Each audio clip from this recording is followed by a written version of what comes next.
So Dr. Sangvi, welcome to TRICO 2013. Thank you very much. We're really delighted and very honoured to have you here with us. It's my honour and my pleasure to be here. Thank you. Before we start, could I ask you just to give us a brief introduction of yourself? Sure. So my name is Kintur Sangvi. I'm one of the interventional cardiologists practicing in New Jersey at Deborah Heart and Lung Institute. I'm clinical associate professor with the Philadelphia School of Osteopathic Medicine. I'm also the director of Transfemoral program. But more than that, the introduction is I'm a student of Tejas. I worked with him many years ago prior to moving to United States. And my first experience and all the first learning was from Tejas right here in Ahmedabad in the cath lab.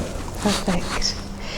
And what's your impression of TRICO? How do you compare it to other courses being held internationally in Europe, in the US?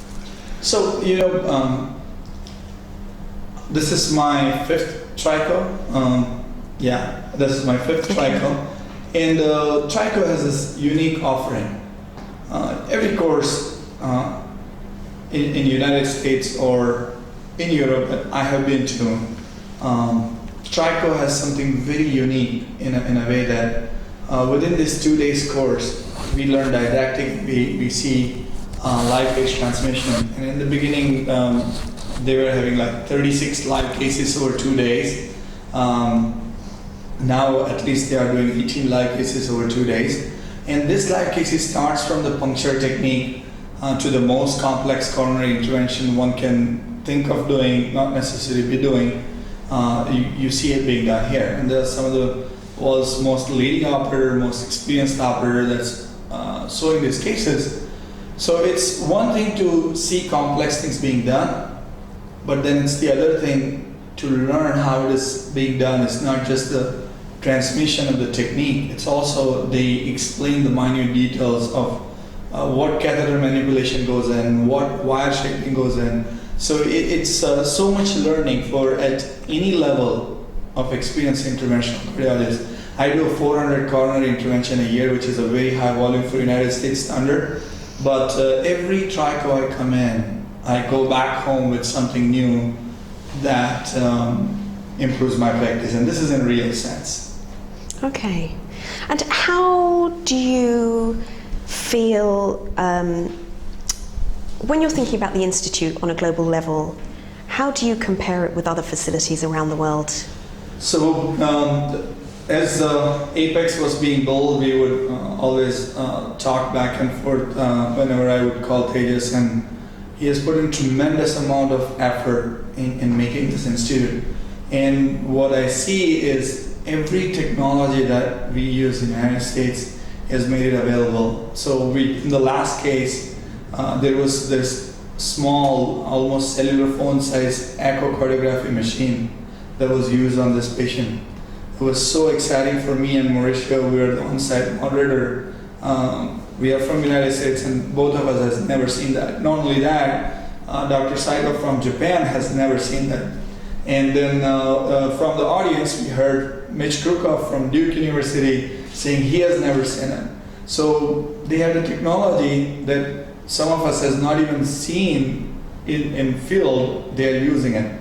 They have all the updated technology of OCT. The lab is phenomenal, and for India standard, I would say this hospital is beyond expectation.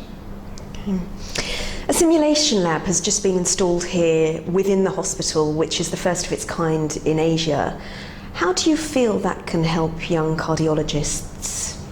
So, the simulation lab is a concept that really has evolved in the last 10 years. And recently, with the technology that they have installed here, is a very updated technology, and it really gives a very real feel as if you are working on a patient. So when you go through different tortuosity of the subclavian artery, when you are doing procedure to the radial access, you feel that as you go with your catheter in the wire on the simulation lab. I think that is very important because in different part of the world, the training environment is different. In India, I know I have been through training in India also, so I know that depending on which institute and who is your teacher, you may or may not get first hand on the procedure. So you may not ever have enough training of being in the first hand working on the patient while you are going through the training and by the time you graduate from the fellowship program. So somebody who comes here sees the simulation training in the hospital, in the same hospital where they do 10, 15 procedures a day in the cath lab. So in between the simulation training, they can go back and forth in the cath lab and see it being done by one of the most efficient center.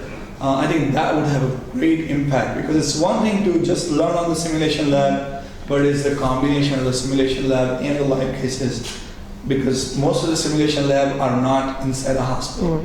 They are mostly in a commercial setting, in a device company or pharmaceutical companies premises, or they are in a bus, they go place to place. So this program can really evolve into a great training program. Thank you. We really appreciate your feedback. Finally, is there any message you'd like to give to TRICO? I think I have yet to find something that can be made better about the course. So I don't think I have any suggestion, but just enjoy it. Every year I learn something new and I'll keep coming back. Fantastic. Thank you so much. Thank you, Doctor.